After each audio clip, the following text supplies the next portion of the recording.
কুর্তিটা তো অর্ডার করেছিলাম, এইমাত্র ফোন করলো ডেলিভারি এজেন্ট, বললো আসছি 5 মিনিট। এই কুর্তিটার যা দাম, আমার কাছে যা আছে হয়ে যাবে, 50 টাকা মতো কম হচ্ছে। কোথা থেকে পাওয়া যায় আইডিয়া? ওর ঘর ভেঙে 50 টাকা নিতে হবে।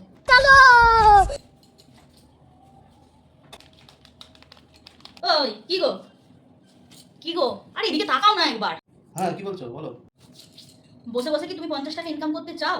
अच्छा। ওরে বাবা, বসে বসে 50 টাকা ইনকাম? আচ্ছা ঠিক আছে, তোমার কাছে 100 টাকা হবে কি? হ্যাঁ, হবে তো 100 টাকা। ঠিক আছে, তুমি তাহলে 100 টাকা দাও, আর এই আমি দিলাম 100 টাকা। আচ্ছা, এই তোমার 100 টাকা, এই আমার 100 টাকা এখানে রাখলাম, হলো? ঠিক আছে, আর 150 টাকা হবে কি তোমার কাছে? হ্যাঁ হবে। এই 150 টাকাটা আমি নিলাম, আর এই 200 টাকাটা তুমি নাও।